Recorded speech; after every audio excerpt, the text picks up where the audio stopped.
bit more fatter sound. How much distortion you guys use? Not very much. Not that much on the record. Nice. Wanted to start our experimentation with a little bit less so that it's clearer. Yeah. Not the clarity, so yeah. So that's how we maintained a tight sound, by keeping the distortion down. Yeah, So, no. which is unusual. Which going heavier but using less distortion. Yeah, it actually works really well. Yeah. That's good. Jade always says less is more. Yeah, and it, like when it's layered together, it's good, isn't it? Yeah. Big wall of sound. Yeah, cool. And so, do you have how many guitars do you have going?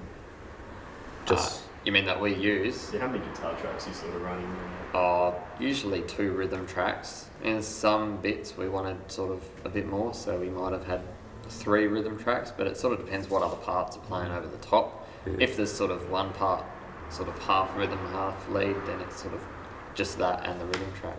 That does it. yeah, because we didn't want to lose any clarity, so that's why we kept it to a minimum. Yeah, Yeah. Yeah. we like the raw sound of the amps. Just 2 amps mixed together, Yeah. Yeah. different tracks, of course. Sick. Where was it recorded? It's recorded at Bonsai Studios Yeah. in Clapham. And how did you find that studio? Well, Levi's brother used to play for STR. Yeah. Used to play for them, and so they'd recorded there before, and he said that was a cool studio, and so we decided to do it. We went down there and checked out what he'd done before, and sort of had listened to it. He hadn't really done any sort of hardcore stuff before, so it was a big first for him learning too. for everyone. Sort of. Yeah, but So what was In the the engineer. Greg Truman. Yeah. Yeah. So, but that's where Darren Thompson had done a fair bit of work as well at his studios, and so we decided, like, we went down there, and everything just seemed to work out, like time frame wise, and also money wise. He was pretty reasonable with his rates, and had stacks of good gear, and was getting even better gear in, and just done his studio up for a better drum sound, and had baffles and that sort of thing put in to catch bass, and so he said he was able to achieve a really good drum sound, and so we trusted him with the project and went in there and did it. Yeah. Okay, and what sort of room has he got like for recording?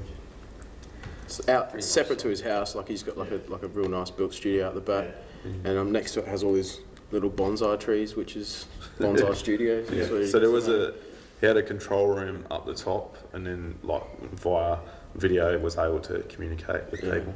But since then he's actually moved his whole studio down into the bottom room. So Oh, really? yeah, I don't know. Pretty much soundproof, surprise. except when the drums are. Except drums. Yeah, drums are loud. Yeah. So he was able to achieve, because he runs drums analog when he's recording them, so it's onto tape. So poor Joe, he had to do like a song that's nearly 8 minutes long, perfect the whole way through without stuffing up. So he stuffed up heaps, and then we prayed and said, God help him, and then he nailed it, pretty much. Sick. Yeah, so that was heaps good. Yeah. Yeah. Oh, It's good a work. trial by fire initiation. That's the story. Oh, cool. So, bigger sound on this one? Yeah, a lot bigger. And a And lot more heavier. You Yeah. sound like heaps happy with you. Do you think your whole sound's more refined as a band, like more together as a band? oh, absolutely, yeah. Because we can hear everything that we deliberately did on that album, so we knew that that's what we were going to do when we went in there. Whereas the other one, we sort of hoped that it'd all work out. But with this one, we sort of went in with a plan. And And heavy that's it. music's our favourite, so that's, so you put everything into it then. Yeah. So also we got it mastered by Don Bartley at 301 in Sydney, and so I guess when we heard like what we'd recorded, we didn't want to like do any half measures once we had a product that we were pretty happy with, and so we decided to spend just a bit extra, and so It was worthy. flew over there. Oh yeah, which is pretty wild, and Don tell the knows. story. Don knows what he's doing. He's he's mastered heaps and mixed heaps of sort of big bands and stuff. Like he's a really experienced sort of guy. Like he's done a lot of like some of the biggest sort of secular stuff he's done is like he did Silverchair's Diorama album. He's done a lot of I think some of the Australian Idol stuff, Paulini and that sort of gear. He's also done like Paradise's like new church album as well. But the biggest thing and the story we like to tell that makes us happy is that the last project he'd done before he'd sort of come to mastering our CD was that he'd just mixed Metallica's new album. The live EP that they did. Yeah, the live EP. So he cross-referenced it with ours. He mixed it, did he? No, he mastered it. Yeah. So when he's mastering ours, he's like brings up this. As if you were going, oh, we want to sound like that one. No. He just said, had this no sounds idea. pretty heavy, so I'll bring out something like it. And he goes, oh yeah, you guys sounding fatter. And then about half an hour later, it sort of went, who's the other band? He goes, oh, that was Metallica. I went, yeah, that's so cool. Yeah. So Sweet, so match you up with Metallica. yeah, Yeah. we're pretty happy to tell that story. Yeah. That's a good one. Yeah. They Alright. might be doing some supports for us soon. Yeah, Yeah. spin it out of the country, Yeah. get them in the underground, Yeah. if they're Christians. Yeah. Or maybe we could have. Alice Cooper. Well, Marty Friedman's a Christian now, isn't he? Yeah, and Dave Mustaine. Dave Mustaine. Gary So Cherone. Megadeth could open for us. Yeah. With Gary Cherone. Hey, Christian now. Yeah, apparently. Ozzy Osbourne's not a Christian. Megadeth are Christians. So, Yeah, the lead singer. yeah. Yeah, right. I just read it.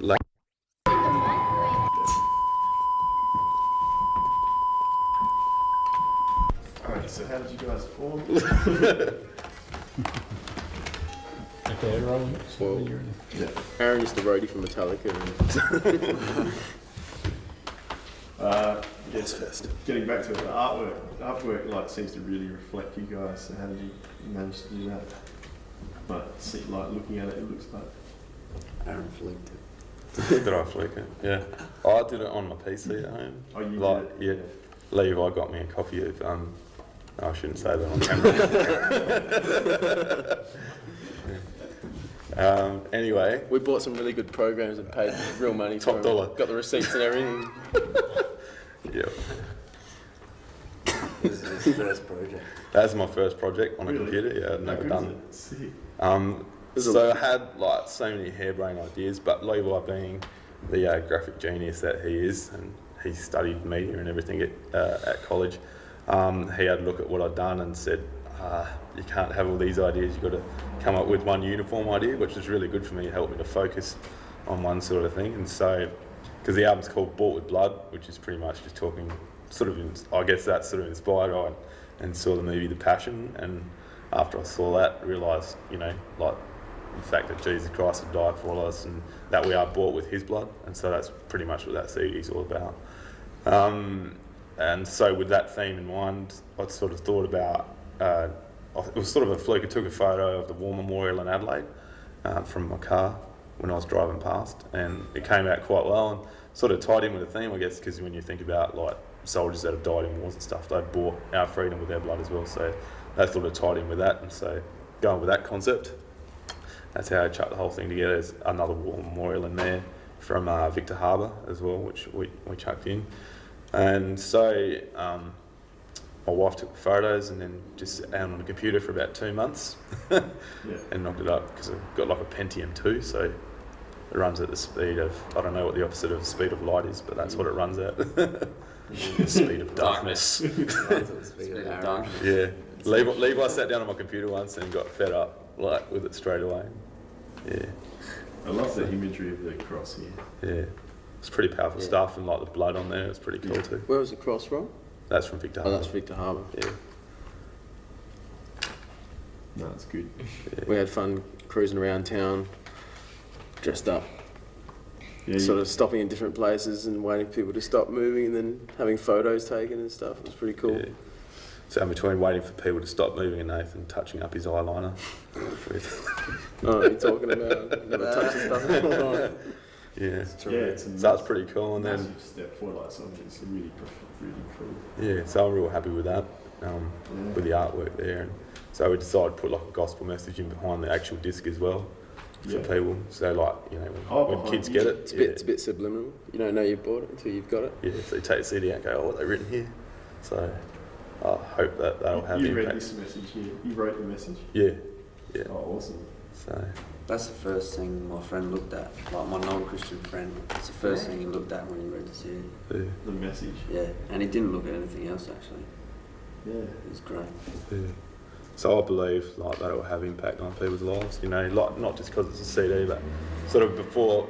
I don't want to sound spooky or anything, but before, when we were doing the CD, I sort of had a picture of it, like it being on fire, like we believe like the Holy Spirit like can like like impact people's lives, and so believe that this CD, when people get it, it's just not going to just be a CD. It's going to be something that God can speak to people through. Yeah. And Sure. so not to make it anything bigger than it is, but Yeah. I believe when it gets in the hands of the right people, it will do that. Like we gave it to some guys at Daily Grind, and like they ad lib and throw in swear words when they're singing it, but they're still singing the words. They always, some You know, of my mates which is pretty weird. Tea Tree Plaza, Daily Grind, they sort of like was asking us questions as we were recording and stuff. Hurry up and let us listen to it and all this sort of gear. And then as soon as we got it, we gave it to them, and they play it in their store and stuff, which is pretty cool as well. I mean, kids come in and listen to it, and all of our lyrics are sort of have a Christian message behind them and that. So I mean, they're playing it in their store, and just because they like the sort of style of the music, but not really realising that it is Christian.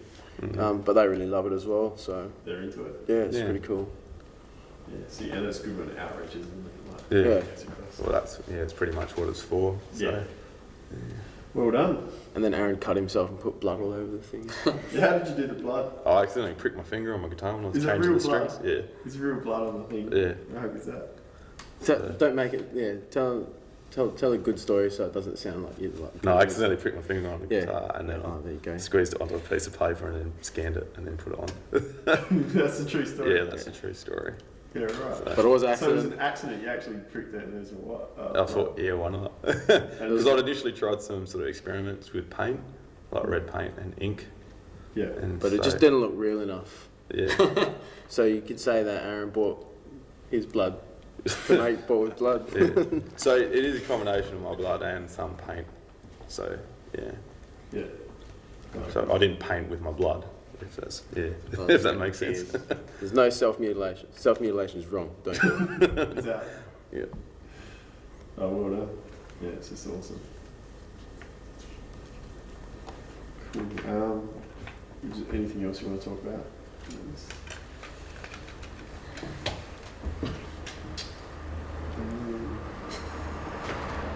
What sort of, have we done what bands we into at this time? What? No, I haven't done that. Yeah. Yeah, let's do that. Go, Okay, Levi. Joe. Joel. I killed the prom queen. Did you? Dude. What'd you do that for?